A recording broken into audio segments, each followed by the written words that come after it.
지금 전 세계 반도체 업계가 2025년 10월 9일 발표된 하나의 뉴스에 충격을 받고 있습니다. 엔비디아 젠슨 황 CEO가 삼성전자 이재용 회장에게 직접 서신을 보냈는데요. GB300 AI 가속기에 삼성전자의 HBM3이 12단을 탑재하겠다는 내용이었습니다. 2024년 3월 젠슨 황이 삼성 제품에 직접 서명을 남긴 지 1년 7개월 만이죠. 그 사이 삼성은 7번이 넘는 품질 테스트에서 번번이 탈락했고 2025년 1월에는 전 세계가 지켜보는 CES 무대에서 재설계가 필요하다는 공개 일침까지 받았습니다. 업계는 삼성의 패배를 확신했죠. 하지만 7개월 만에 상황이 완전히 뒤집혔습니다.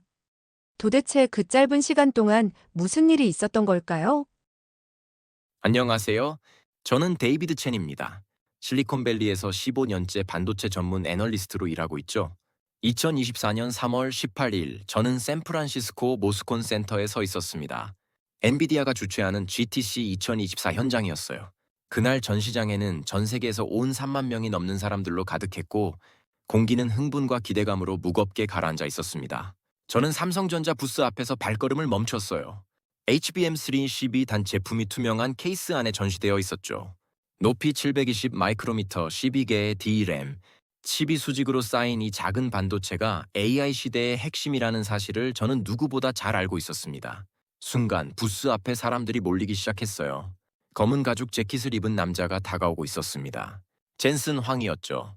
그는 삼성 제품 앞에서 멈춰 섰습니다. 잠시 제품을 살펴보더니 주머니에서 검은색 마커를 꺼냈어요. 그리고 투명 케이스 위에 또박또박 글씨를 쓰기 시작했습니다. Jensen approved. 젠슨이 승인했다는 뜻이었죠. 그의 서명이 새겨지는 순간 주변에서 카메라 셔터 소리가 폭발했습니다.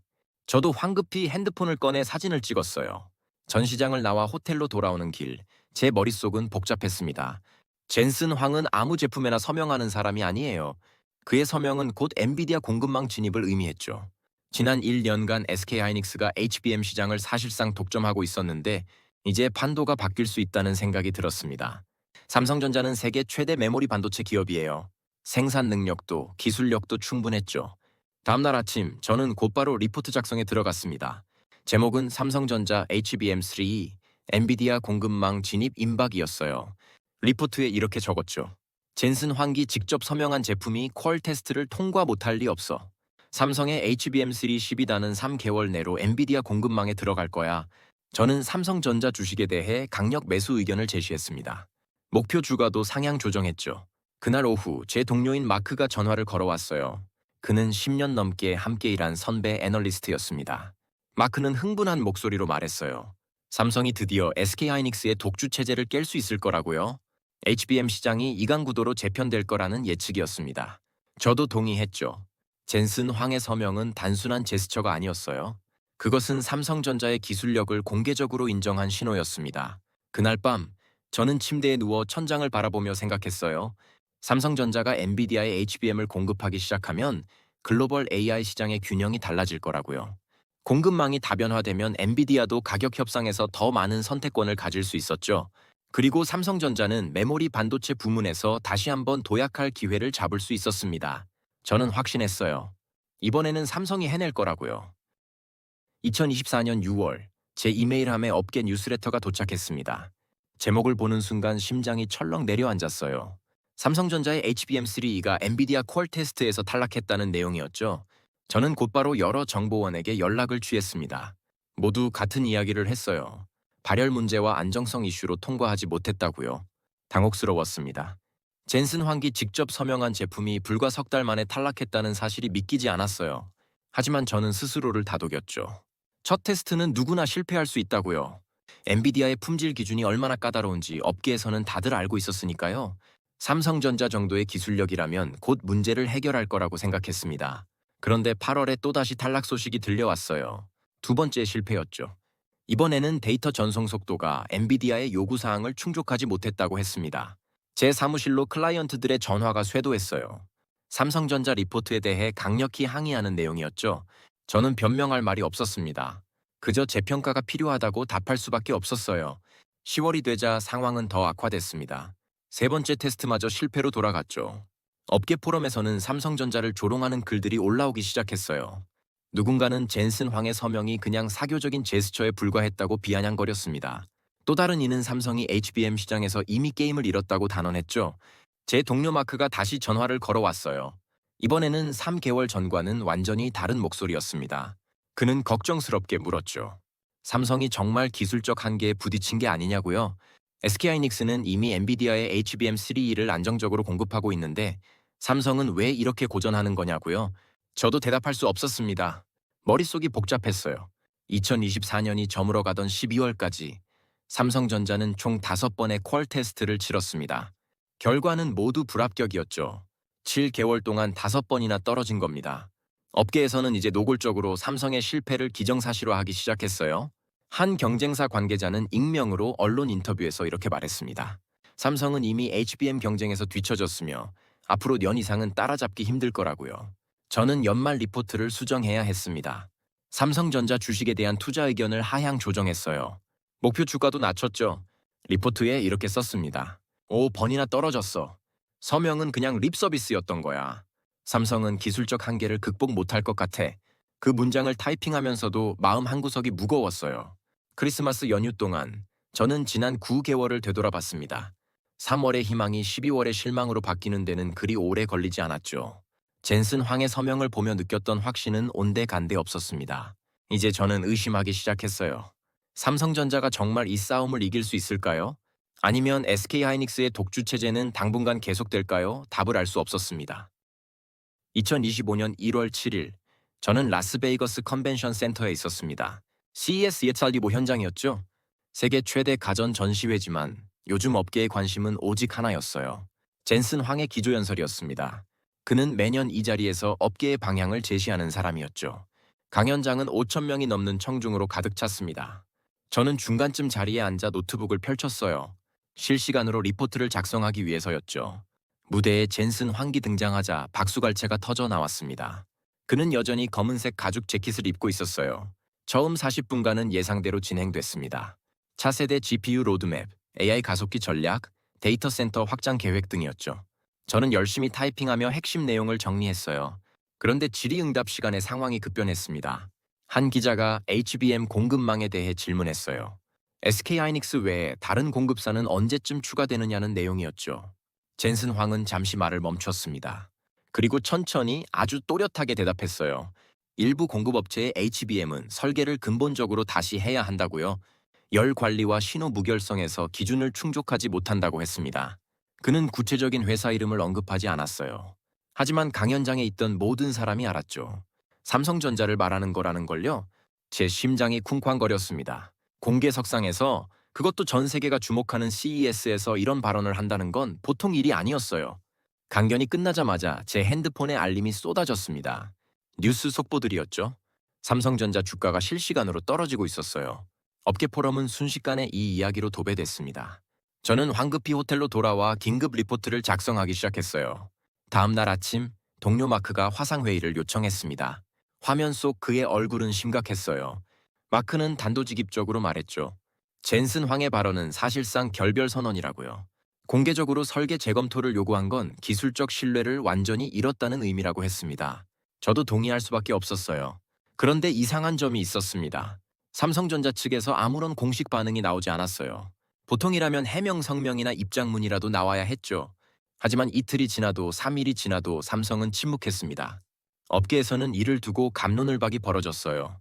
어떤 이는 삼성이 이미 포기했다고 했고, 또 어떤 이는 뭔가 준비하고 있다고 추측했죠.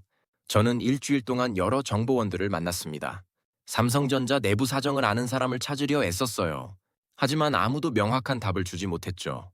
다만 한 가지 흥미로운 정보를 얻었습니다. 이재용 회장이 임원들에게 독한 삼성이 되자고 주문했다는 거였어요. 구체적으로 무슨 뜻인지는 알 수 없었습니다. 1월 말, 저는 분기 리포트를 마무리하며 결론을 내렸습니다. 공개적으로 재설계를 요구했어. 이건 사실상 결별 선언이야. 그런데 삼성이 왜 아무 반응이 없지? 그 질문에 대한 답을 저는 찾지 못했어요. 삼성의 침묵은 패배의 신호일까요? 아니면 방역의 준비일까요? 당시에 저는 전제의 무게를 뒀습니다. 하지만 마음 한구석에서는 작은 의문이 자라나고 있었죠. 2025년 2월부터 이상한 일이 벌어지기 시작했습니다. 삼성전자로부터 아무런 소식도 들려오지 않았어요. 업계 컨퍼런스에서도 언론 인터뷰에서도 심지어 실적 발표 질의응답에서도 HBM 이야기는 쏙 빠져 있었죠. 마치 그 프로젝트가 존재하지 않는 것처럼 행동했습니다. 저는 삼성 내부 사정을 아는 몇몇 지인들에게 연락을 취했어요. 하지만 돌아온 답변은 모두 비슷했습니다. 모르겠다는 거였죠. 한 명은 조심스럽게 귀띔해줬어요. HBM 개발팀이 외부와의 접촉을 완전히 끊었다고요? 이재용 회장이 직접 독한 삼성이 되자고 지시했다는 소문도 들렸습니다. 하지만 구체적인 내용은 아무도 몰랐어요. 3월이 되자 업계의 분위기가 확실히 기울었습니다. 삼성은 이미 게임에서 빠졌다는 게 중론이었죠. 주요 투자은행들의 리포트가 줄줄이 나왔어요. 대부분 삼성의 HBM 사업에 부정적인 전망을 담고 있었습니다. SK하이닉스는 그 틈을 타서 엔비디아와의 계약 물량을 더 늘렸다는 뉴스가 나왔어요. 저도 4월 리포트에서 입장을 분명히 했습니다. 삼성전자의 메모리 사업부 실적 전망을 하향 조정했어요. HBM 시장 점유율은 당분간 제로에 가까울 거라고 적었죠. 클라이언트들과의 미팅에서도 같은 이야기를 반복했습니다. 삼성은 적어도 2년은 엔비디아 공급망에 못 들어갈 거라고요. 5월에 실리콘밸리는 화창했습니다. 하지만 제 마음은 무거웠어요. 마크와 함께 점심을 먹으며 삼성 이야기를 나눴죠. 그는 한숨을 쉬며 말했습니다. 삼성이 5개월째 침묵하고 있다고요. 이건 명백한 패배의 신호라고 했어요. 저도 고개를 끄덕일 수밖에 없었습니다. 6월 중순 한국에서 온 메일 하나를 받았어요. 반도체 업계에서 일하는 한국인 지인이었죠. 그는 이렇게 썼습니다. 삼성 HBM 개발팀이 밤낮 없이 일하고 있다는 소문이 있다고요. 하지만 무엇을 하는지는 철저히 비밀이라고 했어요. 재미있는 소식이었지만 저는 크게 기대하지 않았습니다. 6개월이 지났는데도 아무 성과가 없다면 그건 실패라고 봐야 했으니까요. 7월이 되자 저는 확신했습니다. 삼성은 이미 끝났다고요. HBM 시장의 미래를 예측하는 컨퍼런스 발표 준비를 하면서 저는 명확하게 결론을 내렸어요. 이강 구도는 당분간 불가능하다고요. SK하이닉스의 독주는 앞으로도 최소 2년은 계속될 거라고 전망했습니다. 동료들과의 회의에서 저는 이렇게 말했죠. 6개월째 아무 소식 없어. 삼성은 이미 백기를 든 거야. HBM 시장은 SK하이닉스 독주 체제로 굳어질 거야. 모두가 동의했습니다. 그게 합리적인 판단이었으니까요. 젠슨 환기 공개적으로 재설계를 요구한 제품을 6개월 만에 완성한다는 건 불가능해 보였어요. 7월 말, 저는 3분기 전망 리포트를 마무리했습니다. 삼성전자 메모리 부문의 실적은 HBM 없이도 괜찮을 거라고 썼어요. 하지만 장기적으로는 경쟁력이 약화될 수밖에 없다고 경고했죠. HBM은 이제 AI 시대의 핵심 부품이었고 이 시장에서 밀린다는 건 미래를 놓친다는 의미였습니다. 그때의 저는 몰랐어요. 삼성이 침묵 속에서 무엇을 준비하고 있었는지를요. 6개월의 시간이 얼마나 큰 변화를 만들어낼 수 있는지도요. 저는 그저 데이터와 논리로 판단했을 뿐이었습니다. 하지만 때로는 숫자로 설명할 수 없는 일들이 벌어지기도 하죠. 2025년 8월 5일 한국에서 뉴스 하나가 터졌습니다. 이재용 삼성전자 회장이 대법원에서 무죄 확정 판결을 받았다는 소식이었어요. 저는 그날 아침 커피를 마시다가 핸드폰 알림으로 이 뉴스를 접했죠. 삼성에게는 중요한 순간이었지만 저는 크게 관심을 두지 않았습니다. 법적인 문제가 해결됐다고 해서 HBM 기술이 갑자기 좋아지는 건 아니니까요. 그런데 이틀 뒤인 8월 7일 이상한 소식이 들려왔어요. 이재용 회장이 미국으로 출국했다는 겁니다. 무죄 판결을 받고 단 이틀 만이었죠. 보통이라면 한국에 머물며 임원들과 미팅을 하거나 기자회견을 할 법한데 그는 곧장 미국행 비행기에 올랐어요. 저는 궁금했습니다. 그렇게 급하게 미국에 갈 일이 뭘까요? 8월 둘째 주가 지나도 이재용 회장은 귀국하지 않았습니다. 한국 언론에서는 그가 실리콘밸리에 머물고 있다고 보도했어요. 구체적인 일정은 공개되지 않았죠. 하지만 주요 빅테크 기업들을 순회 방문하고 있다는 소문이 돌았습니다.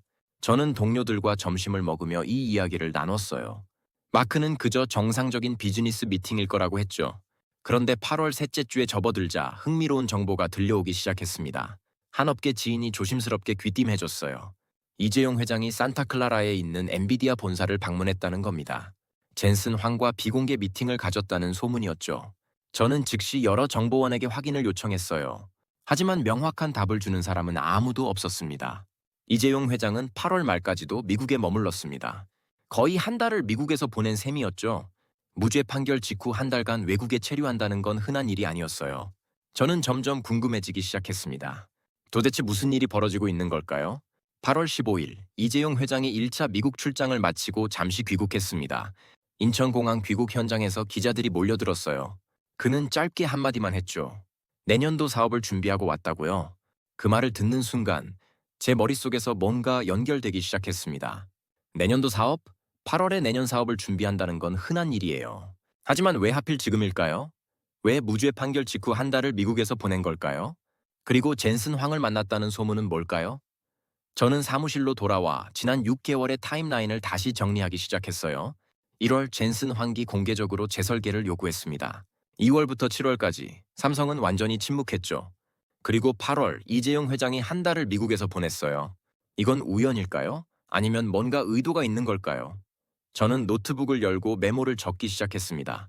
마크에게 전화를 걸었어요. 그에게 물었죠. 이재용 회장이 엔비디아 본사를 방문했다는 소문을 들었느냐고요. 마크는 들었다고 했습니다. 하지만 그게 뭘 의미하는지는 모르겠다고 했어요. 그저 관계 회복을 위한 예의 방문일 수도 있다고요. 저도 그럴 수 있다고 대답했습니다. 하지만 마음 한구석에서는 다른 생각이 자라나고 있었어요. 8월 마지막 주, 저는 혼자 사무실에 남아 생각에 잠겼습니다. 창밖으로 실리콘밸리의 석양이 보였어요. 저는 중얼거렸죠. 무죄 확정 직후 한 달을 미국에서 보냈어. 젠슨 황도 만났다는 소문이야. 내년도 사업이라니 혹시? 그 질문은 대답 없이 공중에 떠 있었습니다. 혹시 삼성이 뭔가를 준비하고 있는 건 아닐까요? 6개월의 침묵이 포기가 아니라 재정비였던 건 아닐까요? 하지만 저는 여전히 회의적이었어요. 희망적 관측에 불과할 수도 있었죠. 그래도 한 가지는 확실했습니다. 뭔가 움직이고 있다는 느낌이었어요. 2025년 10월 9일 아침, 저는 평소처럼 커피를 마시며 이메일을 확인하고 있었습니다. 오전 6시 30분이었죠. 실리콘밸리는 아직 어둠이 깔려 있었어요. 그때 핸드폰에 뉴스 속보 알림이 떴습니다. 한국 언론사에서 온 단독 보도였죠. 제목을 본 순간 저는 커피를 쏟을 뻔했어요. 엔비디아 GB300에 삼성 HBM 탑재 확정, 젠슨 황 서신 보냈다. 저는 몇 번이나 다시 읽었습니다. 잘못 본 게 아닐까 싶었거든요. 하지만 제목은 변하지 않았어요. 저는 황급히 기사 전문을 열었습니다. 기사 내용은 더 충격적이었어요. 젠슨 황 CEO가 최근 이재용 회장에게 직접 서신을 보냈다고 했습니다. GB300 시스템에 삼성전자의 HBM3 12단을 탑재하겠다는 의사를 전달했다는 거였죠. 양사는 현재 구체적인 공급 물량과 가격, 일정을 조율 중이라고 했어요. 저는 화면을 멍하니 바라봤습니다. 1년 7개월이었습니다. 2024년 3월 젠슨 환기 삼성 제품에 서명한 이후 1년 7개월 만에 드디어 퀄 테스트를 통과한 겁니다. 2025년 1월 CES에서 재설계를 요구받은 지는 7개월이 지났죠. 저는 손이 떨리기 시작했어요. 제가 지난 7개월 동안 내린 모든 판단이 틀렸다는 의미였으니까요. 저는 즉시 마크에게 전화를 걸었습니다. 그도 이미 뉴스를 봤더군요. 전화기 너머로 그의 목소리가 들렸어요. 믿을 수 없다고요. 1년 넘게 실패하던 회사가 어떻게 7개월 만에 통과할 수 있느냐고 물었죠. 저도 대답할 수 없었습니다. 할 말이 없었어요. 오전 내내 제 전화기는 쉴 새 없이 울렸습니다. 클라이언트들이었죠. 모두 같은 질문을 했어요. 이게 정말이냐고, 어떻게 된 거냐고요? 저는 솔직하게 답할 수밖에 없었습니다. 저도 예상하지 못했다고요. 제 분석이 완전히 빗나갔다고 인정했어요. 오후가 되자 더 많은 정보가 쏟아지기 시작했습니다. 업계 정보통들이 추가 내용을 전해줬어요. 삼성이 올해 2월부터 HBM3 12단을 선제적으로 양산했다는 겁니다. 엔비디아 승인도 받기 전에 대량 생산에 들어간 거였죠. 엄청난 모험이었어요. 만약 승인을 못 받았다면 천문학적인 재고 손실을 입었을 겁니다. 저는 사무실 의자에 깊숙이 몸을 기댔습니다. 지난 7달의 퍼즐 조각들이 맞춰지기 시작했어요. 2월부터 7월까지의 침묵은 포기가 아니었습니다. 전면 재설계와 양산 준비였던 거죠. 이재용 회장의 8월 미국 출장은 단순한 비즈니스 미팅이 아니었어요. 젠슨 황과의 최종談판이었던 겁니다. 저는 노트북을 열고 긴급 리포트 작성을 시작했습니다. 제목을 고민하다가 이렇게 적었어요. 삼성전자 불가능을 가능그로. 본문에는 솔직하게 썼죠. 제가 틀렸다고요? 삼성의 끈기와 실행력을 과소평가했다고 인정했습니다. 동료들과의 긴급 회의가 소집됐어요. 모두의 표정이 심각했습니다. 한 동료가 말했죠. 이건 단순한 공급 계약이 아니라고요. 글로벌 HBM 시장의 판도를 바꿀 사건이라고 했어요. 저도 동의했습니다. SK하이닉스의 독점 체제가 무너지는 순간이었으니까요. 저녁 무렵 저는 창밖을 바라보며 혼잣말을 했습니다. 믿을 수가 없어. 1년 7개월 동안 7번이나 실패한 회사가 재설계 7개월 만에 통과했어. 이건 기술적 기적이야. 그 말을 하면서도 여전히 믿기지 않았어요. 하지만 숫자는 거짓말을 하지 않습니다. 삼성은 해냈어요. 업계가 불가능하다고 말했을 때 그들은 묵묵히 준비했죠. 세상이 조롱할 때 그들은 재설계에 몰두했습니다. 그리고 마침내 증명해냈어요. 1년 7개월의 인내가 결국 승리로 끝났다는 걸요. 저는 그날 밤 늦게까지 리포트를 수정했습니다. 제 예측이 틀렸던 이유를 분석하면서요. 10월 9일 오후부터 실리콘밸리 전체가 들썩이기 시작했습니다. 제 이메일 함에는 업계 관계자들의 메시지가 쏟아졌어요. 모두 삼성 뉴스에 대한 반응이었죠. 경쟁사 애널리스트들도, 반도체 기업 임원들도, 투자자들도 충격에 빠진 것 같았습니다. 오후 2시쯤 주요 애널리스트들과의 긴급 화상회의가 열렸어요. 15명이 넘는 전문가들이 모였죠. 회의 주제는 하나였습니다. 삼성의 HBM 공급이 시장에 미칠 영향이었어요. 한 월스트리트 애널리스트가 먼저 입을 열었습니다. SK하이닉스의 독점이 무너졌다고요? 이제 엔비디아는 가격 협상에서 더 많은 카드를 쥐게 됐다고 분석했죠. 저도 의견을 냈습니다. HBM 시장이 이강구도로 재편될 거라고요? 삼성이 일단 한 번 통과했으니 앞으로는 더 수월할 거라고 예측했어요. 특히 현재 퀄 테스트가 진행 중인 차세대 HBM4도 통과 소식이 빨라질 수 있다고 덧붙였습니다. 그런데 오후 4시쯤 추가 뉴스가 터졌어요. 삼성전자가 엔비디아의 GPU 5만 장을 구매하겠다는 의사를 밝혔다는 겁니다. 저는 화면을 다시 봤죠. 5만 장이라는 숫자가 가볍지 않았어요. 이건 단순한 구매가 아니었습니다. 전략적 협력의 신호였죠. 마크에게 다시 전화를 걸었습니다. 그도 GPU 구매 소식을 들었더군요. 우리는 의견을 나눴어요. 삼성이 이 GPU를 내부 AI 전환에 사용할 거라는 분석이었죠. 지난달 독일 베를린에서 열린 IFA 2025에서 삼성 임원이 밝힌 내용이 떠올랐습니다. 2030년까지 업무 영역의 90%의 AI를 적용하겠다고 했었죠. 저녁이 되자 또 다른 정보가 들어왔어요. 오픈AI와 삼성전자가 공동으로 구축하는 포항 AI 데이터 센터 프로젝트에 이 GPU가 들어갈 가능성이 높다는 겁니다. 만약 그렇다면 이건 단순한 부품 공급 계약을 넘어서는 거였어요. 생태계 전체의 협력이었죠. 다음 날인 10월 10일, 저는 사무실에 일찍 출근했습니다. 밤새 생각을 정리하고 싶었거든요. 커피를 마시며 지난 1년 7개월을 되돌아봤어요. 2024년 3월의 희망, 그해 하반기의 실망, 2025년 1월의 충격, 그리고 지금의 반전까지요. 정말 롤러코스터 같았습니다. 동료 몇 명과 함께 아침 회의를 했어요. 우리는 삼성의 전략을 재평가하기 시작했죠. 한 동료가 흥미로운 분석을 내놨습니다. 삼성이 2월부터 선제 양산한 건 엄청난 배짱이었다고요. 승인 없이 대량 생산한다는 건 엄청난 리스크였는데 그들은 자신들의 기술력을 믿었다는 거였어요. 저는 고개를 끄덕였습니다. 그리고 말했죠.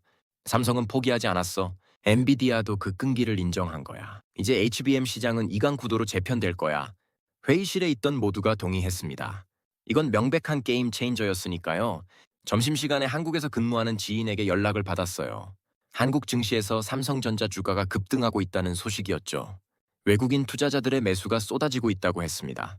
반대로 SK하이닉스 주가는 소폭 하락했다고요. 시장은 빠르게 반응하고 있었어요. 오후에는 주요 고객사들과의 미팅이 이어졌습니다. 모두 같은 질문을 했어요. 삼성전자 주식을 어떻게 봐야 하느냐고요? 저는 솔직하게 답했습니다. 지난 7개월간 제 분석이 틀렸다고 인정하면서 이제는 삼성의 메모리 사업을 다시 봐야 한다고 말했어요. 특히 HBM 부문의 성장 가능성을 재평가해야 한다고 강조했죠. 그날 저녁 저는 혼자 사무실에 남아 있었습니다. 샌프란시스코 베이의 석양이 아름다웠어요. 저는 창밖을 바라보며 생각했죠. 삼성은 세계에 증명했습니다. 7번 넘게 실패해도 공개적으로 재설계를 요구받아도 업계가 조롱해도 포기하지 않는다는 걸요. 그 끈기가 결국 엔비디아의 마음을 움직였던 겁니다. 10월 중순, 저는 삼성전자에 대한 종합 리포트를 작성하고 있었습니다. 이번에는 제대로 된 분석을 하고 싶었어요. 지난 1년 7개월의 여정을 처음부터 다시 살펴보면서 제가 놓쳤던 것들을 찾아내기 시작했죠. 가장 먼저 눈에 들어온 건 삼성의 장기 계획이었습니다. 그들은 단순히 HBM을 공급하는 걸 목표로 하지 않았어요. AI 생태계 전체에서의 입지를 구축하려 했죠. 노태문 디바이스 경험 부문장이 지난달 베를린에서 발표한 내용이 떠올랐습니다. 2030년까지 업무 영역의 90%의 AI를 적용하겠다는 계획이었어요. 5만 장의 GPU 구매도 이 맥락에서 이해할 수 있었습니다. 단순한 구매가 아니라 AI 전환의 핵심 인프라였던 거죠. 삼성전자 내부에서 AI를 전면적으로 도입하려면 막대한 컴퓨팅 파워가 필요했을 겁니다. 그리고 오픈 AI와 함께 추진하는 포항 AI 데이터 센터 프로젝트도 같은 전략의 일부였어요. 저는 노트북에 타이핑하기 시작했습니다. 삼성의 전략은 3중 구조였다고 정리했죠. 첫째, HBM 공급으로 엔비디아와의 협력 관계 구축. 둘째, GPU 구매로 내부 AI 역량 강화. 셋째, 데이터 센터 사업 진출로 AI 생태계 확장. 세 가지가 맞물려 돌아가는 구조였습니다. 며칠 뒤 저는 투자 의견을 업데이트했어요. 삼성전자 주식에 대해 강력 매수 의견을 제시했죠. 목표 주가도 대폭 상향 조정했습니다. 리포트 말미에 이렇게 적었어요. 삼성은 단순히 메모리 반도체 회사가 아니라 AI 시대를 선도하는 종합 기술 기업으로 변모하고 있다고요. 마크와 점심을 먹으며 이야기를 나눴습니다. 그가 물었어요. 데이비드, 자네는 삼성의 무엇이 가장 인상 깊었나고요? 저는 잠시 생각했습니다. 그리고 대답했죠. 포기하지 않는 자세라고요. 7번 넘게 실패해도 8번째 도전을 멈추지 않았다고 말했어요. 마크는 고개를 끄덕였습니다. 그러면서 한국 기업들의 특징이라고 덧붙였어요. 빨리 포기하지 않는다고요. 실패를 딛고 다시 일어서는 문화가 강하다고 했죠. 저도 동의했습니다. 이번 사건을 통해 그걸 확실히 배웠으니까요. 10월 말쯤 저는 업계 컨퍼런스에서 발표할 기회를 얻었습니다. 주제는 글로벌 HBM 시장의 미래였어요. 저는 발표 자료를 준비하면서 삼성 사례를 중점적으로 다뤘죠. 1년 7개월의 여정, 7번의 실패, 7개월의 재설계, 그리고 마침내 얻은 승리까지요. 컨퍼런스 당일 300명이 넘는 청중이 모였습니다. 저는 무대에 올라 마이크를 잡았어요. 그리고 삼성 이야기를 시작했죠. 사람들은 숨죽여 들었습니다. 제가 마지막 슬라이드를 보여줬을 때 청중석에서 자연스럽게 박수가 터져 나왔어요. 발표가 끝나고 한 청년이 다가왔습니다. 그는 한국에서 온 유학생이었어요. 눈물을 글썽이며 고맙다고 했죠. 한국 기업이 이렇게 평가받는 걸 보니 자랑스럽다고요. 저는 그의 손을 잡았습니다. 그리고 말했어요. 자랑스러워해야 한다고요. 삼성은 전 세계에 뭔가를 증명했다고요. 그날 밤 저는 호텔방에서 마지막 문장을 적었습니다. 한국 기업의 진짜 힘은 포기하지 않는 거였어. 7번 떨어져도 8번째에 일어서는 저력. 이게 삼성을 세계 1위로 만든 원동력이야. 그 문장을 타이핑하면서 저는 미소 지었습니다. 지난 1년 7개월은 저에게도 배움의 시간이었어요. 숫자와 데이터만으로는 모든 걸 예측할 수 없다는 걸 깨달았죠. 때로는 보이지 않는 힘이 있습니다. 끈기, 의지, 그리고 포기하지 않는 정신이요. 삼성은 그걸 보여줬어요. 그리고 저는 그 교훈을 평생 잊지 않을 겁니다. 2024년 3월 젠슨 황의 서명으로 시작된 희망은 1년 7개월의 긴 여정을 거쳤습니다. 7번이 넘는 실패, 2025년 1월의 공개적 재설계 요구, 6개월의 침묵, 그리고 8월 이재용 회장의 미국 담판까지 모든 순간이 삼성의 진정한 실력을 시험하는 과정이었죠. 2025년 10월 9일 드디어 그 결실을 맺었습니다. 엔비디아 GB300에 삼성 HBM3이 탑재가 확정됐고 글로벌 반도체 시장은 새로운 국면을 맞이했어요. 이것은 단순한 부품 공급 계약이 아니었습니다. 실패를 두려워하지 않는 한국 기업의 저력을 전 세계에 증명한 순간이었죠. 저는 실리콘밸리에서 15년간 수많은 기업을 지켜봤습니다. 하지만 삼성처럼 끈질긴 회사는 드물었어요.